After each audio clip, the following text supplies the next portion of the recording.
live right this second. Michael, can you be quiet? We're just going into live. Thanks. Okay. Hello, hello, hello, hello. I think we're going live. I'm not sure if that is correct. These are those rhombohedron crystals. What's all that malarkey about? Right. Hello, everyone. Oh, I better adjust my sort of thingy. Just waiting to see if there's anybody out there. Just to sort of go into the let's just have a look at the running order of the live today. It's all about the Astroflower. So hi Teresa, how you doing? V Brock, how you doing? Excellent. Lovely to see you all. Rita Gates, loads of people coming in now. This is good. We're going to have some fun, hopefully. That's what life's about, isn't it? Apparently. So, hello one and all. Right, we're going to be going into the Astroflower. I don't know if there's who's watching. There's sort of quite a few people picking up now. I'll put my teeth back in. Yes, so welcome to the Astroflower. Hope you do enjoy this live. We're going to be going into the Astroflower, a little bit of the history of the Astroflower, where it comes from, thing about each sign, the elements in each sign, how they all sort of goes together, and so forth. Let me just check that running order again. So the history of the Astroflower, the sign makeups of the Astroflower, each petal, what each petal sort of means. Then we're going to go through the elements a little bit, and then we'll go into general questions at the end. I've got an itchy nose for some reason. Let's just get on with what we're looking at the moment. Who have we got? We got a lot of people in now. I don't want to miss people off at the beginning, as it were. So, yes, Marguerite, is that I can see in there. Hello. Hello, everybody. Right, let me just cut to the Astroflower. Look at that. That's almost professional, isn't it? Welcome to... So this is the Astroflower in its totality. Let me give you a bit of a history about the Astroflower. I've been doing like energy work for a long time, all my life it seems like, and I've been enjoying every step of the way.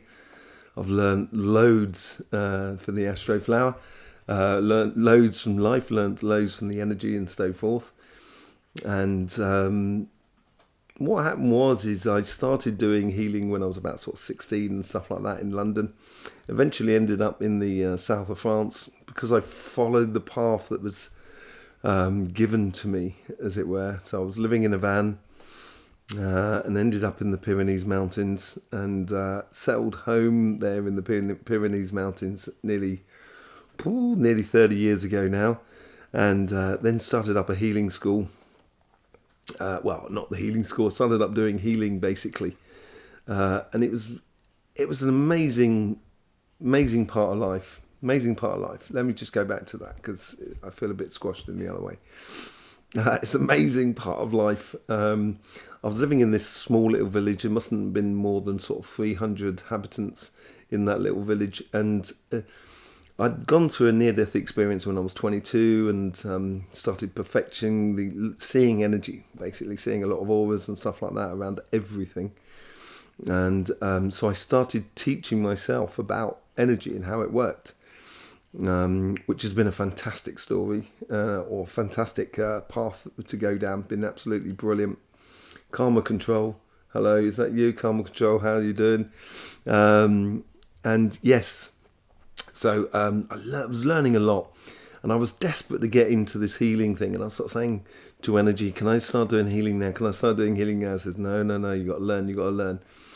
So I learned for about sort of like 10 years, and then eventually when I was like approximately 33, I basically started my telephone's gone all weird. Don't know why it's gone all weird. Why does iPhones do this? Excuse me, because otherwise I can't see any of the comments and stuff like that.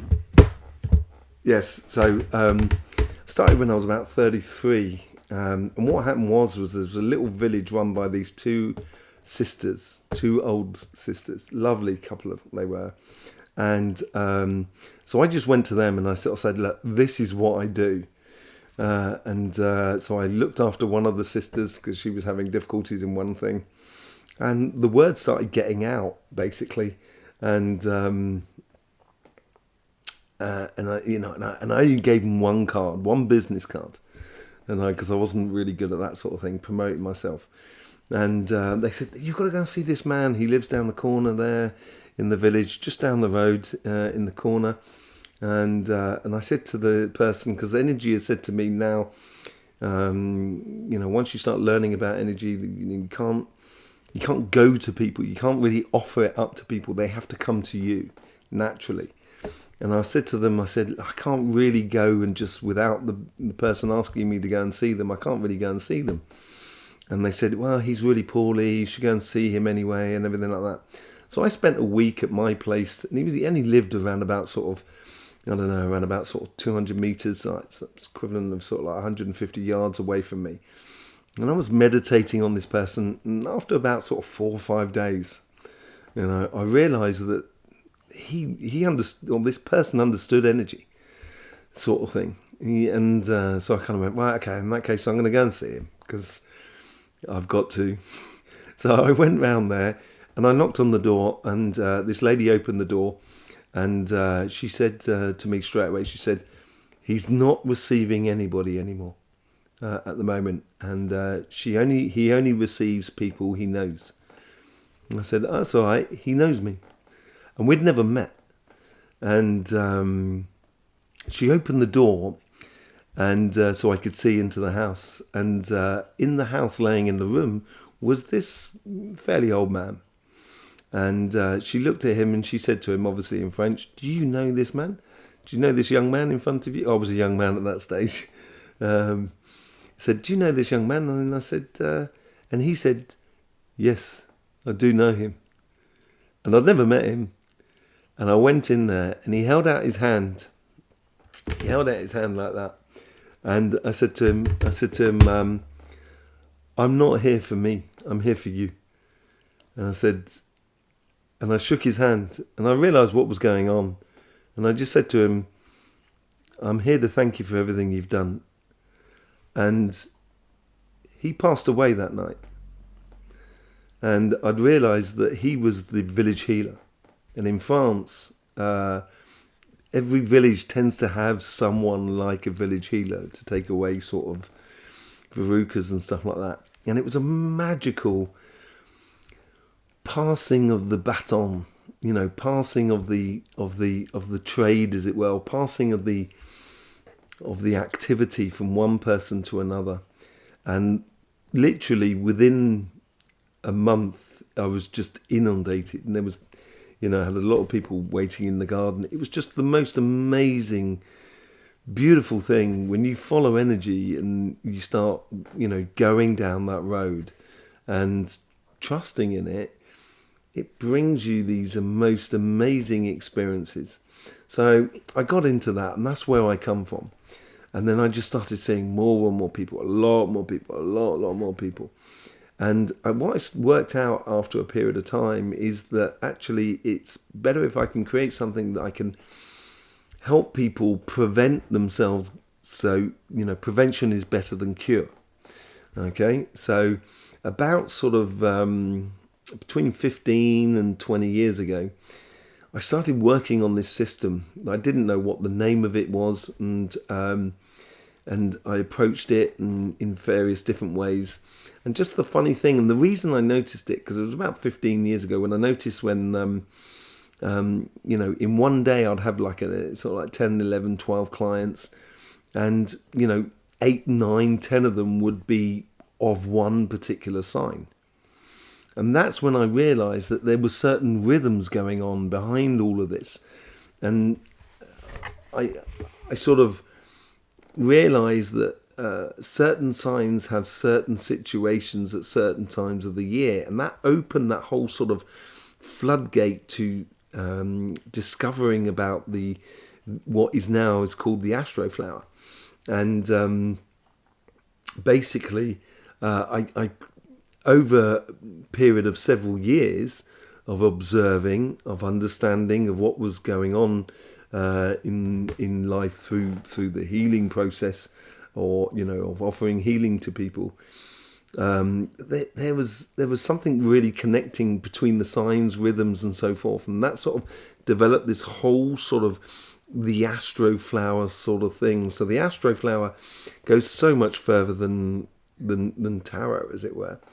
It's something that that it is new. You won't find it anywhere else, because people have been asking, where can I find more information about this? And I'm trying to get as much information as I can out without confusing people, because it's not like an astrological system that you would say like astrology. We can use the planets in the Astroflower, but it does get very complicated, like astrology, and it takes time to understand in the process. And I just wanted something simple for my clients that I could give to my clients, the people that I was seeing, and sort of saying, look, if you recognize this and you recognize these rhythms within you and these sort of elements that are playing through you, here's a little bit more, you're going to be a little bit more emotional during this period of the year, and those sort of things. It's, if you understand what's going on in your life, then you can sort of not orchestrate, but sort of, guide it in a way that you don't end up with having problems that you need to go and see a healer for. So that was the overall goal of the Astroflower, more than anything else. It has developed, and it doesn't stop developing. It doesn't stop giving. We can apply the Astroflower to physical health. We can apply the Astroflower to business setups. Running a whole business we can put on an Astroflower. There's multitudes of ways of actually sort of putting the Astroflower into life. And so that's where the origins of it comes from. It comes from that whole sort of connection from energy and stuff like that. Because someone asked me the other day, sort of said, where does it come from? And I sort of went, well, it came from there, or it came from there, from the heart. But what it really did, it was like it was downloaded in a way from energy, and energy just sort of fed me eureka moments of understanding through living life. This is why living life is so important. It's the best way to learn, to live life, and it should be fun. I keep saying it, and I keep trying to have fun. And I in every sort of circumstance, even when it's difficult. But yeah, it's a never-ending growing thing that sort of that we're discovering every day more and more about how the Astroflower can help us in multitudes of different ways. I do the sort of tarot that's connected with it. Just give you a history of the tarot for me. I've started doing tarot when I was 16. I got my first deck when I was given by my parents, or my mum, when I was 16. And then sort of stopped when I was 22 because people, rather than living life, they were just sort of taking exactly what I said and then sort of not paying attention anymore and sort of not really living life. So that's when I moved more into the energy stuff. And it's great to be back with tarot. I love it, really. And it's great fun. So, we've applied tarot to the Astroflower as well. But the Astroflower goes so much further than that. It's an integrated system that we integrate with multitudes of different rhythms, to do with the human rhythms, to do with solar rhythms, to do with solar activity, with universal vibrations, the different elements that come through the universal vibration. So it can go a lot deeper than that. So let's just have a quick sort of go through the Astroflower, shall we? Let's just bring this back up here. This is the Astroflower in its entirety. So each ring that you can see here is the ring of a sign. At the top here we've got Libra. Libra. Now, the thing, each ring is then sort of overlapped by the rings of its neighbours, which creates this petal system that goes through the Astroflower. There's 10 petals in total on each sign, and the sign elements and etc. and their qualities are on the outside, and that's where your connection is with everything that is around you. The processing of everything is within the petals that is inside that circle, within that one circle there. Let me just give you here, look, just bring that one up there. So that's Aries. There you go, that's Aries. You've got the ring of fire. I nearly broke into Johnny Cash then. You know, I would do on a normal day, but I can't remember the words there. All I can remember is ring of fire. So there's the ring of fire, and then you've got all the petals that are inside that sort of that ring of fire of Aries, which makes up different elements. We'll go through that in a minute, and etc. With the different signs. There is one thing I've noticed, and this is where the healing part comes into it. Once I started noticing, so this is Aries at the moment that we've got here, but let's just take another one. Let's take the next sign in line, which is Taurus here. Taurus here, you can see it's a fixed sign. So fixed signs, fixed energies are square energies. Cardinal signs are triangular, and mutable is circular. And that's how we represent it in the Astroflower. So here we have the fixed sign of Taurus, and I've noticed that not all signs give one element or are composed of just one element. So let me just take Capricorn, for example, because obviously I'm a Capricorn. We'll get on to Scorpio and things like that in a minute. But in the meantime, let's just have a look at Capricorn. So Capricorn is cardinal sign. So you've got the top element, which is the earth element. And Capricorn is meant to be an earth sign. But actually, when you look at the sign for Capricorn, it's half goat, half fish. So, and this is so true for Capricorn. When you can see, I've actually split Capricorn. So there's 1/3 of earth at the top, 2/3 of earth at the top, and 1/3 of water at the bottom. And it's what I would call a hybrid sign. And there is in total 8 hybrid signs. Out of all the signs, and there is certain particular things about hybrid signs as well, which we're going to go into in a second. So Capricorn, actually, when you look through the flower, because here in this section here, let me just here, well, I don't know if you can see here you've got this water here, you've got water here, you've got water here, you've got water here. There is a lot of water in Capricorn. There's not actually any earth inside Capricorn. Capricorn is all about earth on the exterior, how they actually produce things, how they convert their emotions into reality, into concrete reality, because they're very concrete. The thing is, there is more water in Capricorn than there is actually earth. And they have emotions that are really, they run very, very deep indeed. They don't always come to the surface because, if you can see, like here, here, and here, that is the highest elements of water that comes to the surface. And just underneath, on this petal 10 here, in this section here, you've got fire and air, but no water. So their waters in Capricorns tend to be very deep. They don't tend to show their emotions, but they are going through a major emotional stuff. But, so this is what, so you've got 8 hybrids, right? 8 hybrids and 4 pure signs, okay? So Capricorn, I would say, is a false hybrid because it presents as earth, but it's not. It's actually, the majority within it is actually water. Let's just take its opposite here, Cancer. So Cancer is a similar sort of situation. You've got all this air, all this water on the outside, as you can see, but there's no water in the middle. But then look at this same situation. You've got the Earth, and Earth on there, and it's actually got more Earth as well than it does actually water. So they like constructing, building, renovating, that sort of thing. But it comes from within them. But they obviously want to show that construction emotionally within their life. So that's another false hybrid. The other two are Sagittarius and Gemini. So Gemini actually has a lot more fire in it. Let me just show you on here. Gemini.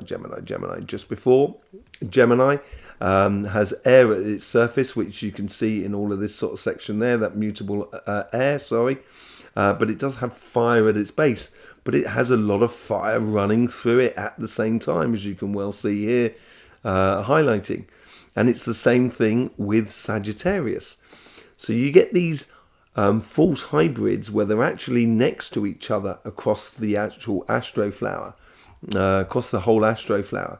So here you have Cancer just here. Over here you have Capricorn, and with Sagittarius next to it, and here you have sort of Cancer with Gemini just next to it. Now that's the false hybrid signs. And then you have the hybrid signs, which is, say, for example, which we saw earlier on, which is Taurus. Now they have more earth in it than they do actual sort of fire in their thingy, because they have this earth here that's running through their base, although they do have a lot of fire coming through them. And there's, I don't know if you know anything about sort of balls. I don't mean balls as in bouncy balls. I'm talking balls as in cows and bulls, heifers and bulls. A bull, when it is in a field, I used to have a healing centre, and outside the healing centre in my garden, actually outside my kitchen window, I could feed the cows through the kitchen window, and it was a really lovely place. And there was often a bull with the cows. But as long as the bull is fine, is within the cows, and you're not bothering the cows, the bull will leave you alone. They're really gentle and docile creatures. They're lovely things. But obviously, if you start teasing the bull, or if you start, sort of playing with the heifers, the bull will then start allowing that fire to come up through the middle of them, and it will come surging to the surface. And that's what we get with as well with Tauruses. So Taurus is a hybrid. What else is a hybrid? Leo is a hybrid. Now, this is the other thing. We'll look at Leo here. Leo is a quarter to... Hang on a second. Let me have a look on that. So just show you on this. Here we have Taurus here, in this section here. That's Taurus there. And then a quarter way around... that's Leo. And a quarter around, so 90 degrees around it, you have Taurus there. Now, the thing with Leo is, let me just bring Leo up for you.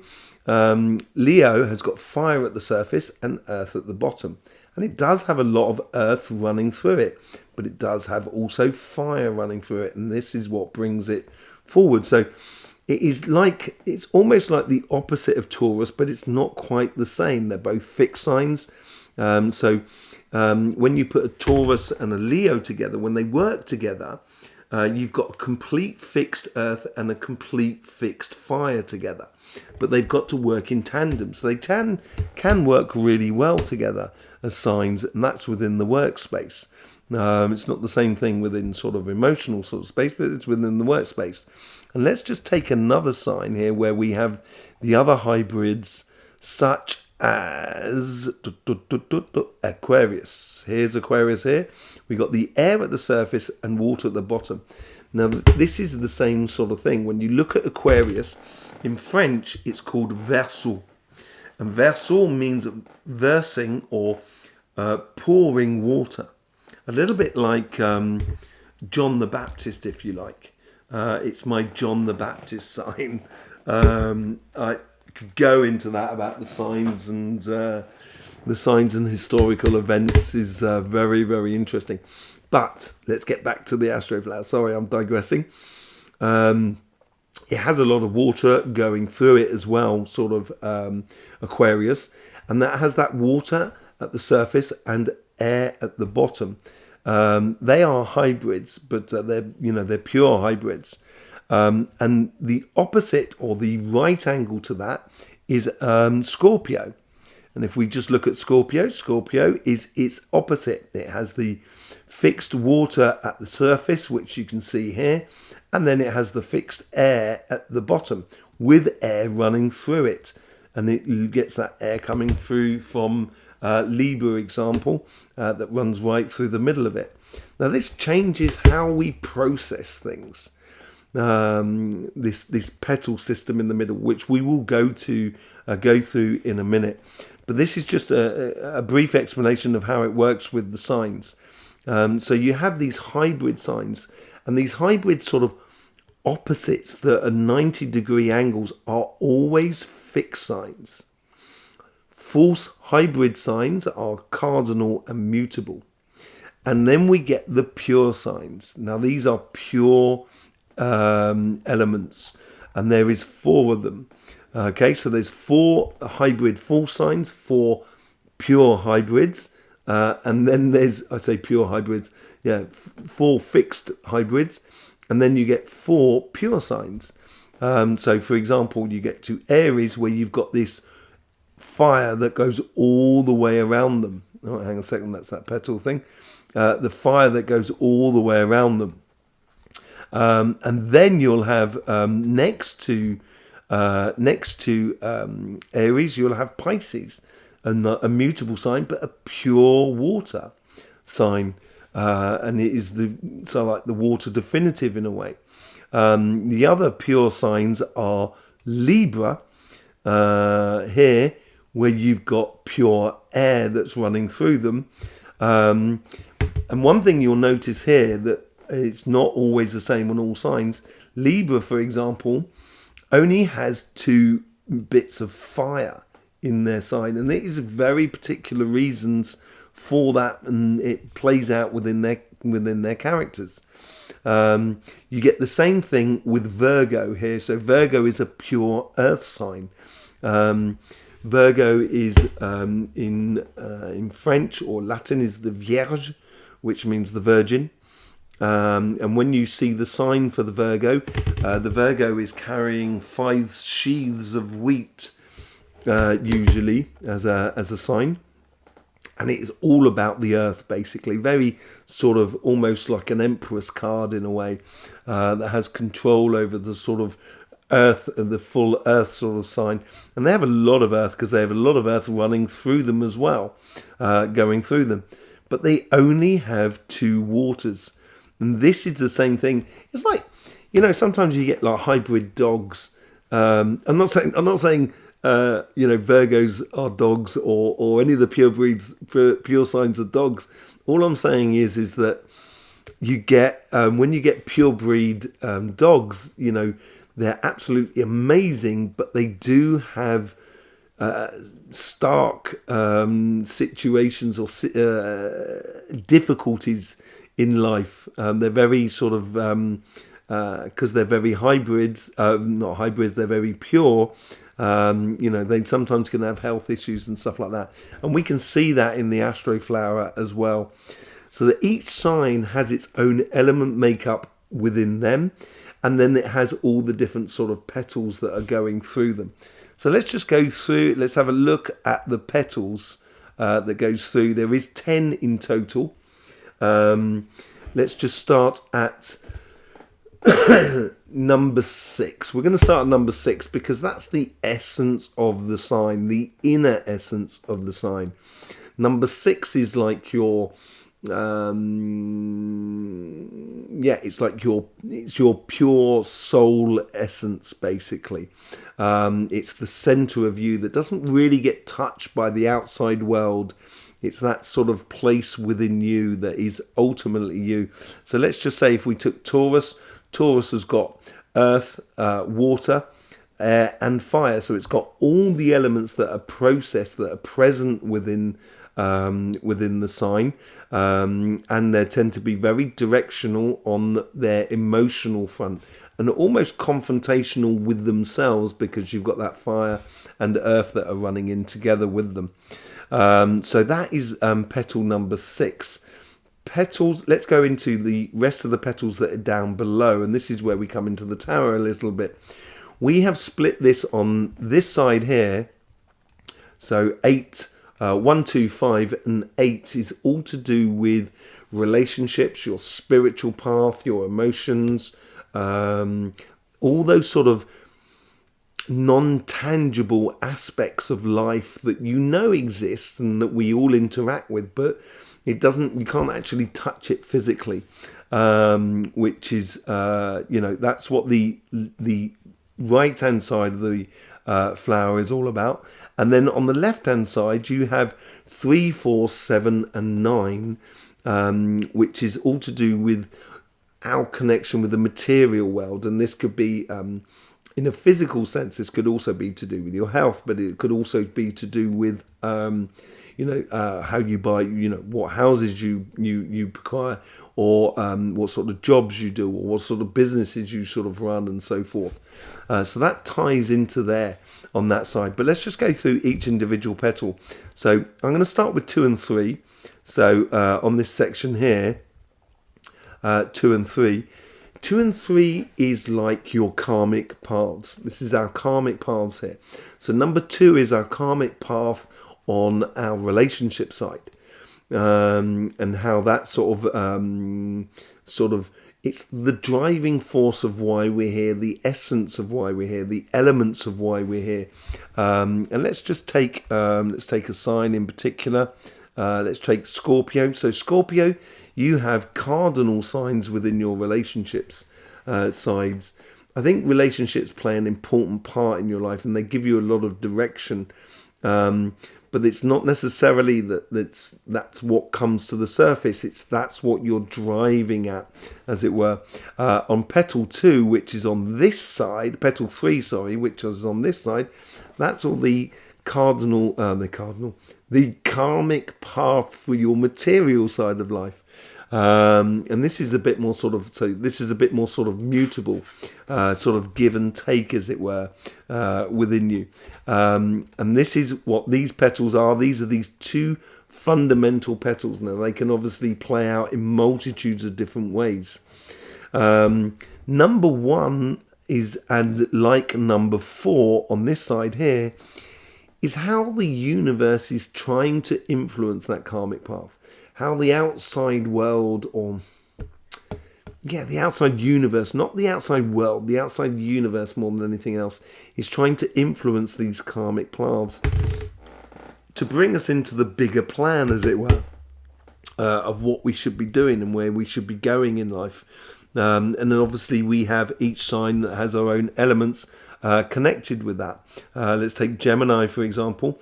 Once we get into petals 1 and 4, you're always going to be in the qualities that is the sign. So for Gemini, obviously it's mutable. For sort of Aries, it's going to be cardinal, and it's those interactions that you will know your connection with the universe, because it plays the same tune as you, as it were, in regards to sort of qualities in there. So that's how that influences your karmic paths in a way. And then we have petals 5 and 7 on both sides. Now this is how the guides we have a particular guide system. So if you imagine you are the person driving the vehicle, okay, let me just do a bit of let me get back to that. Yeah, so you are the spirit that is driving the vehicle, okay? And then we have 2 guides that are very far away, that is between here. They're like the halfway house between the earthly plane and the celestial plane. And they're concerned about creation. They're concerned about your body. And they're also concerned about the super subconscious. They're concerned about the longer term plan connected to the karmic path. They influence the karmic path, but in the longer term plan rather than in the short term, such as weekly or monthly or even a yearly. They're really much more concerned about the longer term plan. They bring in a lot of the coincidences of the connection with the universe into our lives, and it's usually those guides there that are orchestrating all of this. Then if we go into the next one, which is petal 8 and petal 9, these are like the guides. I don't know if you've ever seen like the old Tom and Jerry, because I grew up on that when I was a kid. Tom and Jerry sort of cartoons, or that sort of thing. I did watch other cartoons, obviously, like any kid. Although I didn't have a TV till I was about 8, so I was non-infected by TV until I was about 8. And when I discovered TV when I was 8, it was just like kind of going, wow, this is amazing. Look at this. But in the old Tom and Jerry, you should remember, you used to have those guides that are sort of, how I'm saying, let me just do a bit of that. So you have guides sitting on your shoulders, right? In the Tom and Jerry, you'd have like the devil on one side or the devil on one side and the angel version on the other. And we have this within our guide system as well. And these are the guides that are there, that are influencing. They're talking to you, the spirit, the driver in the vehicle, and together. And then there's one guide that sort of stays in the celestial realm as like an anchor, as it were. And then the 6 spirits together make up a soul. It's the difference between the spirit and the soul for me. So it's a very particular setup. We can go into that on another video, on another time, on another live, and you can ask lots of questions on that. So these guides here are actually influencing the conversation that is within us. So they're more concerned about the immediate, the here and now, these guides. And then we have petal 10, which is how we interact with the world around us, how we accumulate all of this lovely flower into one bud. It's almost like the pollen, as it were. It's the stuff that makes beautiful honey as we go forward within life. So it's our interaction with the life that is around us. And let's just take another sign. Let's take Virgo, for example. So Virgo, like all earth signs, are driven by the passion and air, very stimulated by mentally stimulated and very passionate about things. And just to sort of show you quickly, Capricorn is the same thing. We have that earth and we have that fire and air sort of scenario. So it's built out of that. It's a question of how we translate it through the earth sign element as it goes through. Okay, so these interlock with one another, and the moment we can see the process of the karmic path connected with the influence from the universe and how our guides sort of are directing us through this, then we can put in our essence into it, combined with the here and now, and end up with the final product. Final action, as it were. And this is, so we have to take in all of these elements as we go through into the final section, which is here. So the idea that comes in, or the karmic mission that's coming into our lives, is molded or sculpted as we go through us as individuals and how we interact with the world around us. Now, this will change according to the energies that are around us, and this has to do with solar activities. And as I mentioned earlier on about rhythms in life, Parry, I've just seen your name come up at the corner of the screen there. I accidentally deleted your comment about your birthday. It was an accident. I do apologise. All fingers and thumbs here. So do apologise. It was your birthday on the 5th. So happy birthday for the 5th, Parry.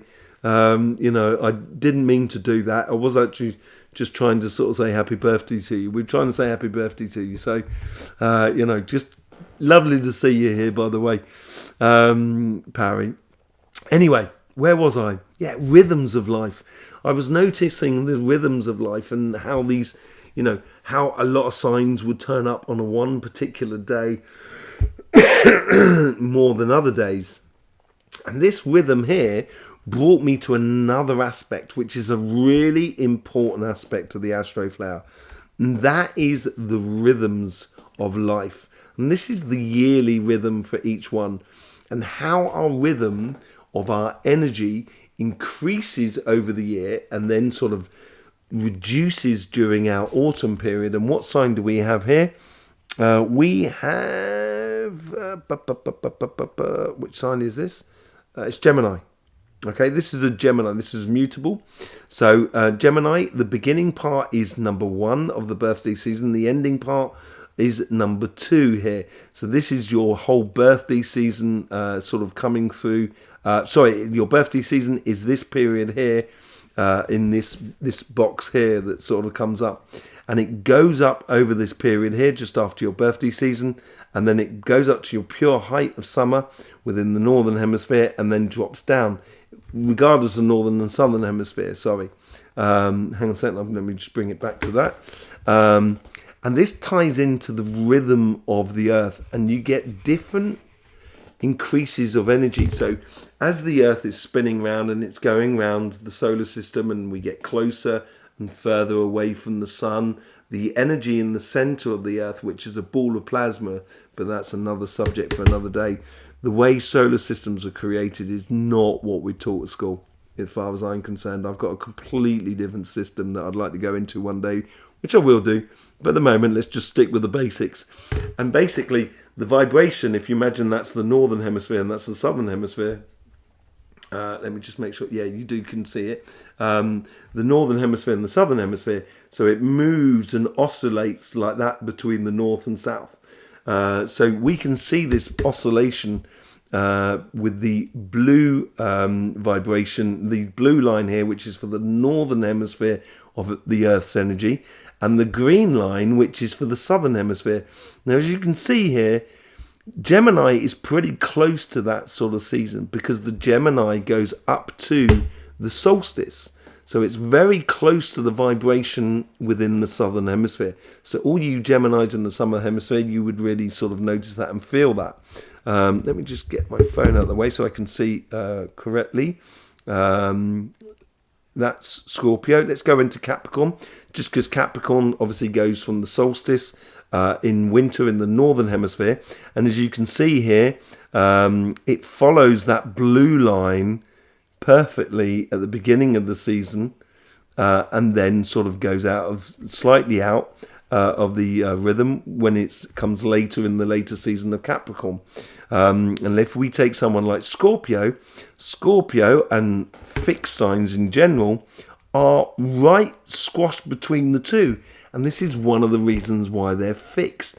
It's because of the Earth's energy. So these vibrations that come through will change over the year. And when we understand that, it's easier for us to push on certain aspects of our lives which are beneficial and certain aspects that we can pull off on at different times of the year. The other rhythm which comes out in the Astroflower is the solar activity. Now, this is the solar activity here, and you can see the height and lows. We're actually in this process. We're in this part here, so we've got a lot of solar activity that's still going on. I think we're coming to the end of the solar activity at the moment. This is a thing from the International Space Station or something like that, or the European sort of space agency, and they've predicted this solar cycle to be in 2025. The height. I think they're a bit too ambitious. I think we're coming to the end of it now, and I think we'll see the end of it during 2024. And this will depend on when you're born. If you're born in a high cycle, it's completely different to when you're born in a low cycle. And then also, if you're born in this transition zones of it going from high to low, and also going from low to high. It changes our character. It also defines, because a solar cycle is around about on average is 10.56 years, so it's between 10 and 11 years. And it defines an epoch, so the 60s, the 70s, the 80s, the 90s, the zeros, etc. And it will define it. And there's certainly a lot going on. If you look back in the 1960s, in the summer of love and the civil rights movement, that all happened in mainly sort of came to a head in the height of that solar cycle there. And then we had this long, prolonged transition afterwards. And that's all to do with the punk movement as we go down to the lower section in life. So these epochs are really important because they do come back in circles. I think you might have noticed this with songs. Some songs that have been back in the 1960s, they come back in the 1980s, and then they do a remix in the 2000s and what have you. So they get this similar sort of thing going on with the Astroflower. And when we know about this, it helps to understand when we are in either a growth cycle or a retraction cycle. And a retraction cycle or a decreasing cycle is not a bad thing at all. Growth and retraction is good. It's like breathing. Is breathing in better than breathing out? It's like you've got to do both. You can't have one without the other. And this is what comes along in the Astroflower as well. We get a lot of that as well. Okay, so I hope that's explained a lot about the Astroflower. The last thing I want to go into is the elements. I'm going to go into it very briefly because obviously I want to start taking questions. If you've got any questions concerning the Astroflower, the mechanics of the Astroflower, or anything that's sort of vaguely connected to the Astroflower, please start chucking them away, as it were. But elements, let me just talk about elements for a second. I just need to check my telephone so I can get the questions that are coming through. Let's just have a look. Let's say, here we go. We've got Scorpio, this section here. There is a difference between elements. So fire element is a very particular element. It is a transition element. So it can't live on its own, as it were. It needs wood, needs fuel, it needs earth to function. And then it will draw on air, so it consumes air in a way, well, it consumes earth, and then has a transitional element, which is air, which produces water. It's the same thing with earth. Earth uses fire for its as a transition with photosynthesis, if you think about a tree, because that's what creates the wood in a tree. And it uses the water as a transition. And what does it produce? Air. So this is how it works with the elements between them. So it's within your flower and within your petals in particular, you can then see how the elements really work together. The other thing, where there's another twist on it, is where we get the qualities of that element. So whether it's a fixed element, whether it's a mutable, or whether it's a cardinal, will change its interaction with other elements and according to the qualities of those elements. So yeah, I think we pretty much covered everything on that. So I hope that's given you a very good sort of heads up on hang on a second, a heads up on what the Astroflower is all about, and how it can be used. So when I'm doing a tarot reading, if you can get the links. I think there's a link in the description somewhere.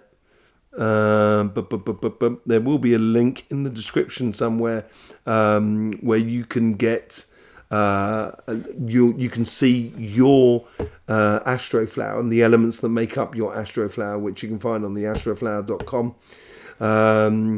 And when you see a card that's placed upon that petal, you'll know what that petal is concerning, but you'll also be able to understand the elements that are concerned with that petal. once you know what's going on with the vibration that is around you, which I'm trying to do on CYMATIC TV, which is our sister channel, which I go into everything of energy, it can give you a really heightened version or insight into the card, basically, more than anything. So it does produce a lot of things.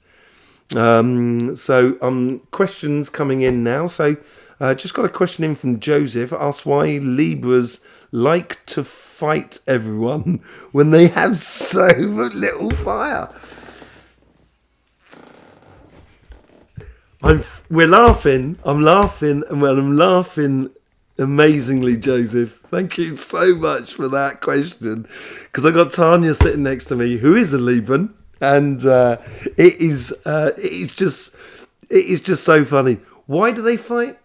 Why does air fight? You know, it's like a storm battering against a mountain.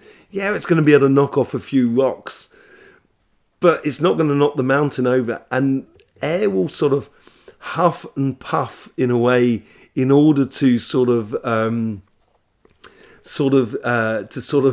sculpt the earth, because earth consumes it consumes in a way the air, or sort of the earth is that sort of that transition. It transitions the air. So, you know, when storms get very emotional, and this is where you're connecting the mental side of energy, the logical side of energy, with the emotional side of energy. So let's just have a look at, just for you, Joseph, let's have a look at Libra. Hang on a second, that's Pisces.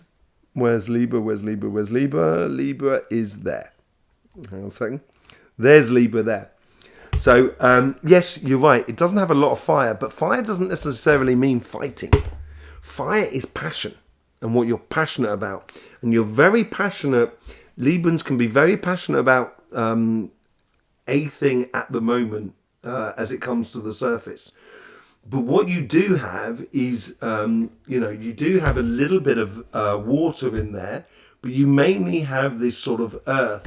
And it's trying to understand the logical side of earth when you are so fluid within your air. And it's sometimes with the logic doesn't sort of stand up, that's when you're going to be conflictual about it all, I think, more than anything else. Because I think you're looking for that justice and that balance, because Libra in French is called balance. And it is about the scales of justice, basically.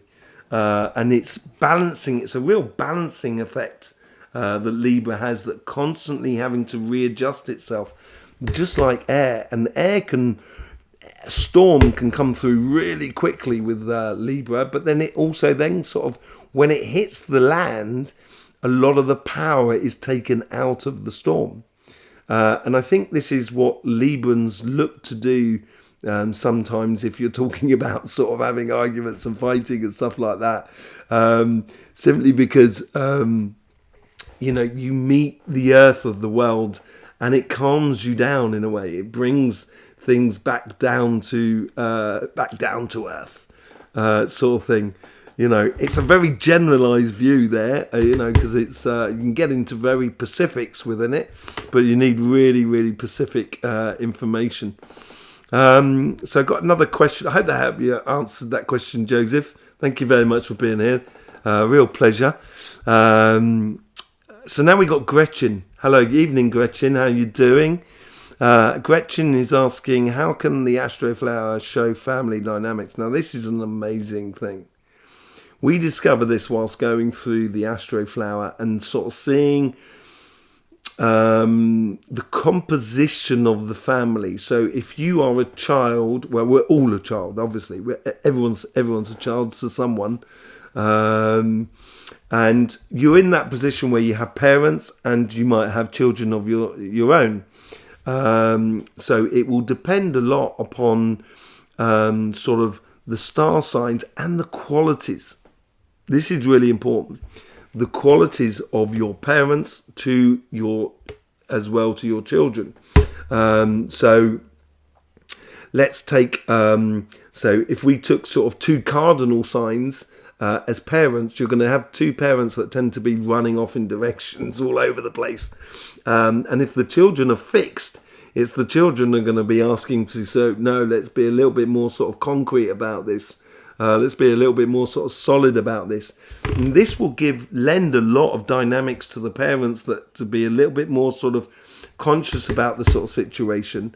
And it'll also help the kids to be a little bit more sort of carefree and letting go about it all. Once we get in a position where we have children and grandchildren and grandparents, or your parents and your children, that's when it all becomes very interesting about how you can help the development of your children according to their sign, according to their quality and their elements within the structure that you are in. And you know, it's obviously if you have only fixed signs within the family, you're going to be in a situation where it tends to be very concrete family. It's not like they don't do things on whims in a way which is not a bad thing, which is a really good thing, because they tend to have a lot of success, the continual success and stuff like that. But it changes the dynamic and according to the parents, you and your children and the grandparents. And one day, we will all be grandparents maybe one day, and that changes it again. And how we can, help the family structure to grow even more by, being in that position and being in that rhythm of life. The family dynamics of it's in the books as well, which you'll see as they're coming out. The family dynamics, according to the Astroflower, is a fascinating aspect, and we've spent many an evening talking about the family dynamics of the Astroflower and how families are put together. Obviously, using our own families at the same time, and it is. It's an amazing subject of how it sort of plays into it for that. Okay, so I hope that sort of helped you out. What about sort of relationships? How it plays in with relationships? This is a subject all on its own more than anything else. I think it's probably worthy of its own sort of live, as it were, about sort of relationships, of how sort of elements go together and qualities go together, and also rhythms go together. That is really important as well. And I'm not talking about just a yearly rhythm, because there's different types of rhythms in the human. There's 6 principal rhythms. There's 18 months. There's 9 months. There's 18 months. There's 3 years. There's 3 years, there's 6 years, 12 years, and 24 years. The first 24 years is like the apprenticeship years, and then from 24 to 48 is the creation years, and then from 48 to 72 is the wisdom years. It's a personal wisdom, and then from 72 to 96 you can do what you like, sort of thing, scenario. And that really sort of ties in with the rhythms as well, with the relationships we have. And it depends, which I've discovered more than anything else, it depends what you're looking for to live in life. So if you're looking for a type of a relationship that is very dynamic, does a lot of sports, going out, very traveling around, then you're going to need a relationship that corresponds to you, or a sign that corresponds to you to do that sort of thing. If you're looking for a very sort of like homestead, looking after the house, getting into your garden, doing all your organic fruit and veg and stuff like that, you're going to need a different type of person. It depends on what you're looking for out of life. And when you know that, then it's much easier to connect with certain signs in accordance to what you want to live more than anything else. There you go. I think we've covered a lot of the ground there. We've got the weeklies coming out this week, and it's been an amazing sort of week already. I thought Mercury was in retrograde by the things that were happening this week, but maybe there's other things going on at the moment. The energy at the moment is very volatile. I've been talking about the energy dropping out on CYMATIC TV. So the energy nice and bubbly and then goes down to nothing. And that's what's been happening in the past. At the moment, and for the past week, we've had energies flying all over the place, going from fire to earth to air to water to fire to air to earth. It's jumping all over the place at the moment. So you may feel a little bit sort of worn ragged sometimes by life, by the changing elements and changing energies of life. So I'd be just a little bit wary of that. Go and have a look on CYMATIC TV. I've got another video coming out tomorrow on CYMATIC TV on the energies that are coming through at the moment. And you'll be able to see that, and I go into that a lot. That does help enormously with the Astroflower when you get the Astroflower weekly readings as well, because you'll be able to know which elements are being pushed the most within your flower, and it will help you within the tarots that we pull, within the messages that come through within that. Okay, so yeah, I hope you. Oh, I've got another question coming through. So this is Van Anke. Hello, Van Anke. How you doing? What are you asking? She's asking.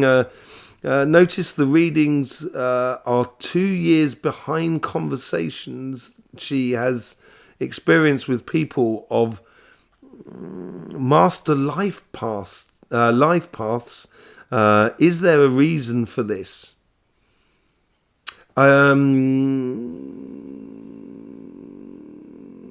So the readings that are on the Astroflower and the Tarot Astroflower are 2 years behind the conversations you've had with people who are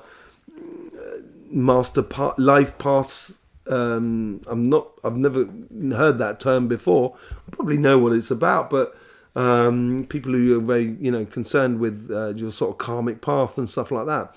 I'm going to be doing a healing channel and stuff like that. And there's something that is,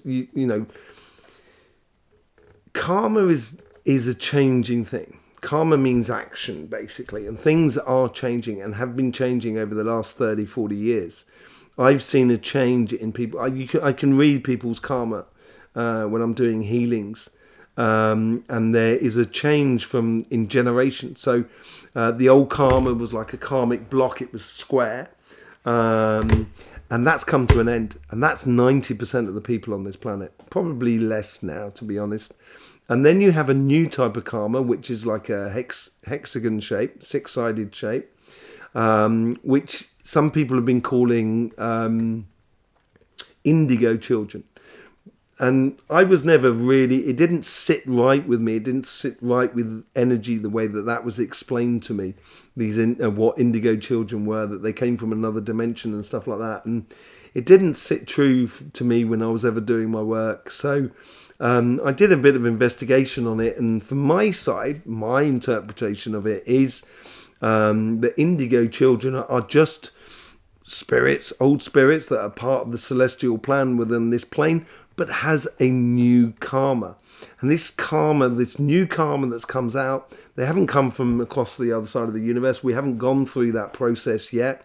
We're going through it at the moment. So when you pass away from this planet, you may well move on to another system, and other people may well be coming in the near future. But at the moment, the Akashic Library is still based upon what we are living as a human family. We're going through a school-like process. We've come to the end of the exams, and the people with the square karma has got nothing left to prove. You've got nothing left to learn, in theory. You're a volunteer, like myself. And we already know everything. We've passed the exams. It's a question now is, what do we do with this understanding? How do we connect with this energy? How do we connect with this karma that comes from a very long lineage, that comes from this Akashic Library, which contains the complete understanding of the human experience upon this plane? And that's what the Akashic Library is all about. And every time you live a life, you contribute to that library. And everybody's contribution to that library gives a greater understanding, a greater consciousness to the Akashic library. And I think here is that we've got to a stage now where a lot of the karma is done. So therefore you have nothing karmically to prove on this plane, as far as I can tell.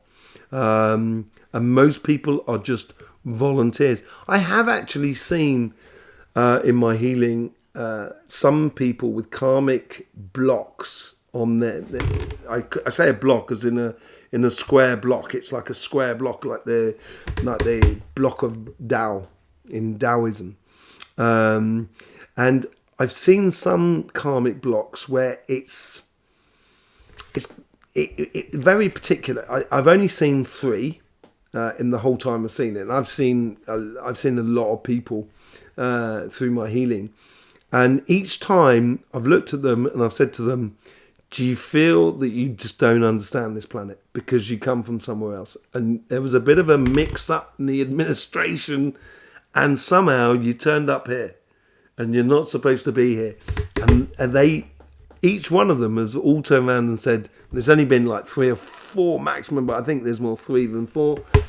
They've all turned around and they've all said, finally someone else has said something that I haven't been able to say myself. I feel like an alien on this planet. And and it's, I understand that we don't understand the world sometimes, or don't understand the human sometimes, but these people here were completely out of sync, and it was blatantly obvious that their karma was not in line with the rest of the karmic line. So when you say it's sort of like 2 years behind the conversation, this is when you're in like a conscious conversation with these people, and this could be tied into your guides that are looking at the longer term plan, as it were, the longer term path, the karmic path, and it could be things that are coming to the surface now that the idea or the essence of that idea was being born 2 years ago, and now it's finally coming to the surface within your life.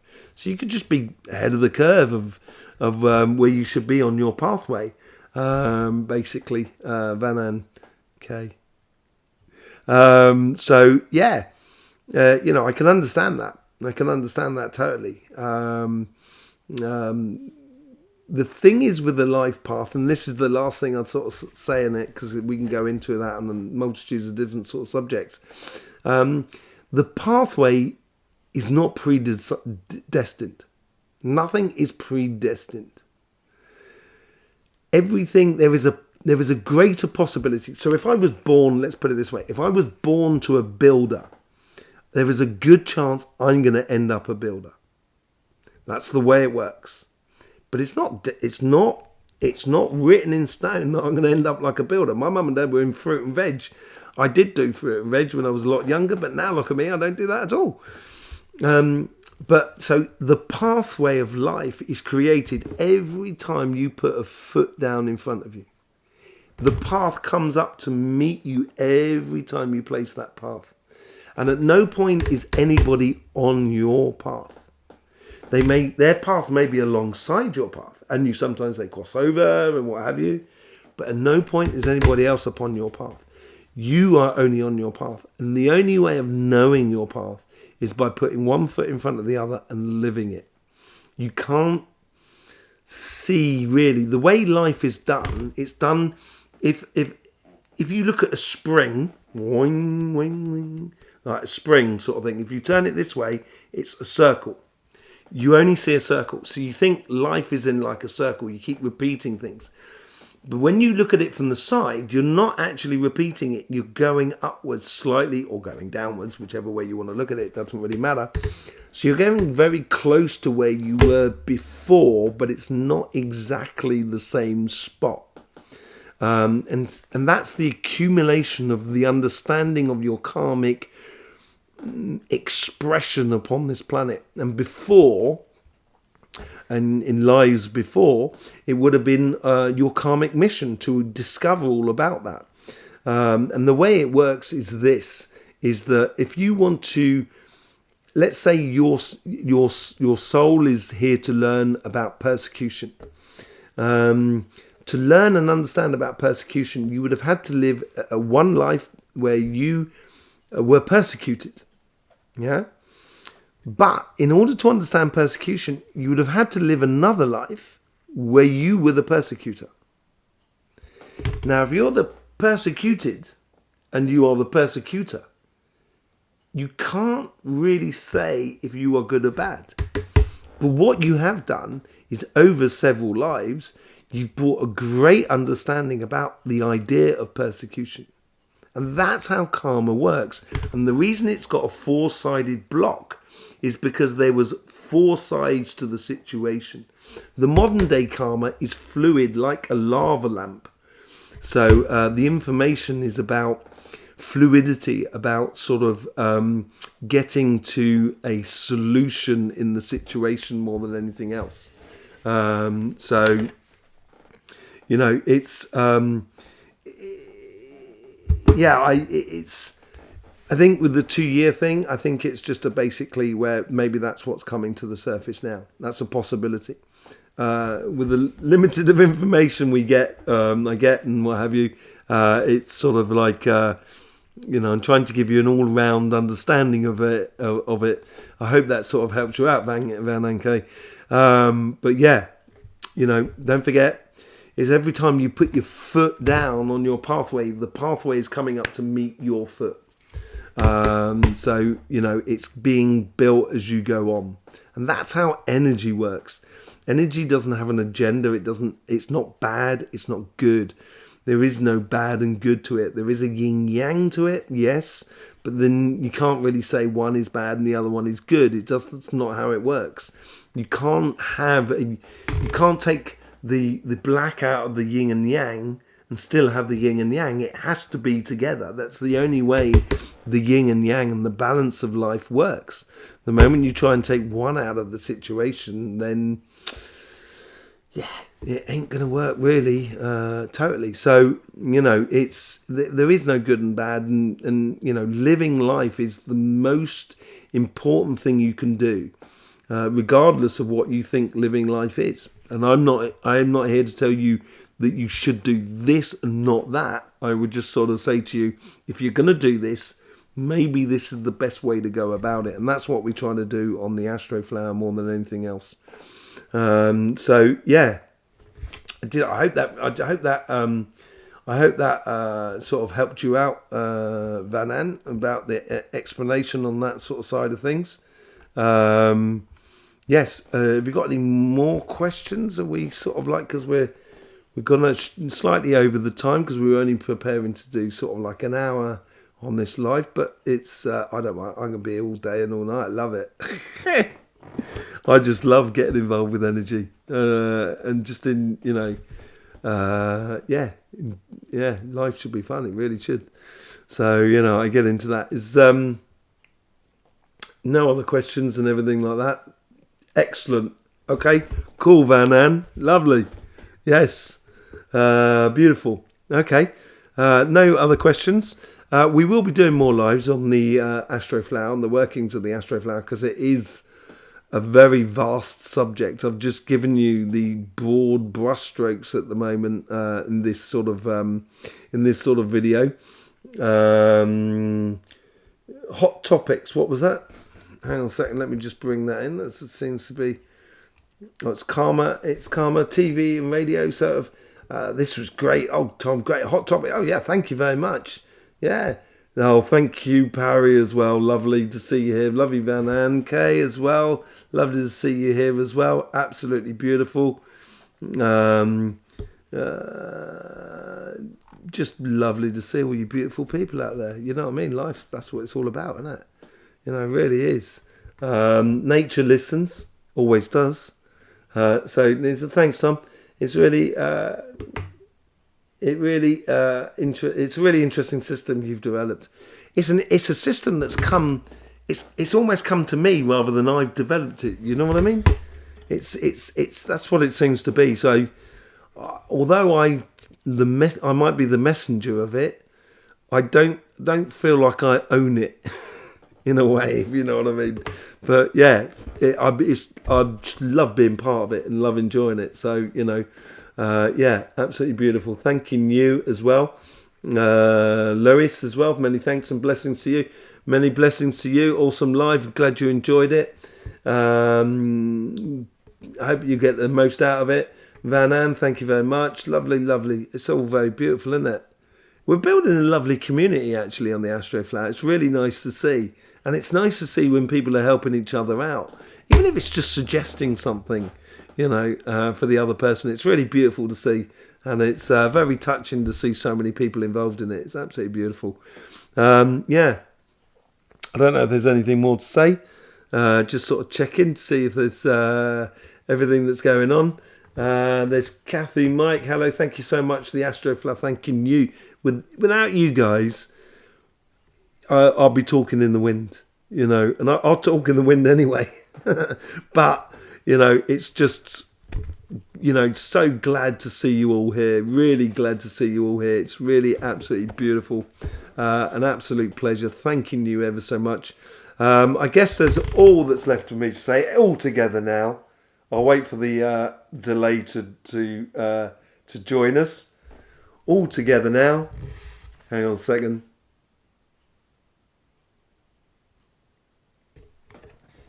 There's a real delay on YouTube, isn't there? There's all that's left. It's all together now. All together now. Yeah. All that's left for me to say is, don't forget, life should be fun. So please do enjoy.